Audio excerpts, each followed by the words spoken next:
அந்த நாளுக்கு தெரிந்து கொள்ளப்பட்ட வசனம் ஆதியாகமம் 32ஆம் அதிகாரம் 9-10 நாம் பார்ப்போம். உன் தேசத்துக்கும் உன் இனத்தாரத்துக்கும் திரும்பி போ, உனக்கு நன்மை செய்வேன், எனக்கு வாக்குறுதி கொடுத்தீங்களேன்னு சொல்றான். நான் பாத்திரம் நல்லன்னு சொல்றான்.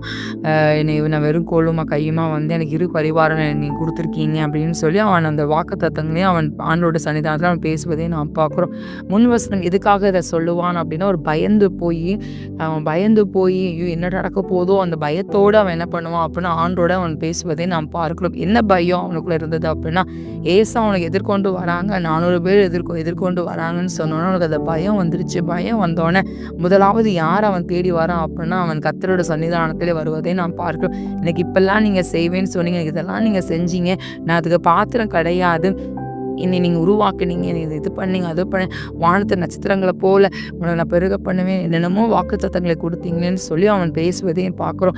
ஏசா வராரு, என் பிள்ளைங்களை அடிச்சு போடுவான், என் மனைவியை அடிச்சு போடுவான்னு சொல்லி அந்த பயத்தோடு அவன் பேசுவதையும் நாம் பார்க்கும். நிறைய வார்த்தைகளை ஆண்டோட சன்னிதானத்தில் அந்த வாக்குறுதிகளை, ஆண்டு கொடுத்த வாக்குறுதிகளை மீண்டும் ஆண்டவருக்கு ஞாபகப்படுத்துகிறவனாய் இருந்தான் அந்த யாக்கோபு. அப்போ எல்லாம் முடிந்து போயிடுச்சு. அவங்க பிள்ளைங்க எல்லாத்தையும் ஒரு இடத்துல நிற்க வச்சு அவன் பிந்தி தனித்திருந்து ஒரு புருஷனோட அவன் போராடுவதை நாம் பார்க்கிறோம். அவன் போராடுறான். பொழுது விடிய போது நான் போகணும்னு சொல்லும்போது, இல்லை இப்போ நீங்கள் ஆசீர்வதிச்சாதான் நான் அவங்களை விடுவேன்னு சொல்லும்போது, அவன் பேர் என்னன்னு கேட்குறாரு. என் பேர் யாக்கோபுன்னு சொல்கிறான். யாக்கோபு நீ உன் பேர் இல்லாமல் இஸ்ரவேல்னு பேர் மாற்றப்படுது அப்படின்னு சொல்லி அவனுக்கு இஸ்ரவேல் சொல்லி அவனுக்கு பேர் வைத்ததே நாம் பார்க்க. ஒரு மாற்றம், அவனுக்கு ஒரு மாற்றத்தை கற்று உண்டு பண்ண. யாக்கோபு அப்படின்னு சொல்லி எத்தனாய் காணப்படுகிறான். ஆனால் ஆண்டவர் எத்தனான்னு இருக்கக்கூடாதுன்னு அவனை பெரிய ஜாதியாக்க விரும்புகிறேன். ஆபிரகாமுக்கு நான் கொடுக்கப்பட்ட வாக்கு தத்தத்தை ஈசாக்குக்கு நான் செய்தேன். ஈசாக்குக்கு நான் சொல்லப்பட்டது யாக்கோபுக்கு உனக்கு நான் செய்வேன். நான் ஆபிரகாமுக்கு நான் சொன்னேன், வானத்து நட்சத்திரங்களை போல உன் சத்தத்தில் நான் பெருக பண்ணுவேன்னு சொல்லியிருக்கேன் அப்படின்னா உன்னே நான் அதே போல பெருக பண்ணுவேன்னு சொல்லி ஆண்டவர் அவனை மீண்டுமா இஸ்ரவேலாய் கர்த்தர் அவனை தெரிந்தெடுத்து அவனோட கூட கர்த்தர் இருந்தா. வேதாமத்திலே நாம் பார்க்கிறோம், அழகாய் வசனம் சொல்லப்படும், யாக்கோபு எனப்படாமல் இஸ்ரவேல் எனப்படும் தேவனோடு மனிதனோடு போராட மேற்கொண்டாயே என்று சொன்னார் அப்படின்னு வேதத்திலே பார்க்கிறோம்.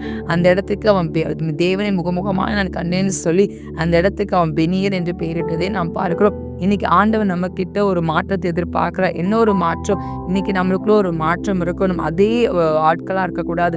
நம்மளுக்குள்ள ஒரு புது சிருஷ்டி, பழையில் ஒளிந்து போய் எல்லாம் புதிதாயன்னு சொன்னது போல கர்த்தர் நம்மளை புதிதாய் மாற்ற விரும்புகிறார். பழைய கோபக்காரியா இருக்கக்கூடாது. சண்டை பண்ணிக்கிறவர்களா, குடிகாரனா, இல்லைனா போய் பேசுகிற திருடுகிறவர்களா இருக்காம கர்த்தர் அதுக்கு ஆப்போசிட்டா எதிர்பார்க்கிற விஷயம் என்ன அப்படின்னா, மாற்றம் எதிர்பார்க்கிற, ஆப்போசிட் எதிர்பார்க்கிற, கெட்டவங்களா நீங்க இருக்கீங்கன்னா நல்லவங்களா நீங்க மாறுங்கன்னு ஆண்டு எதிர்பார்க்காத மறுரூபமாக்கப்படுகிற ஒரு காரியம்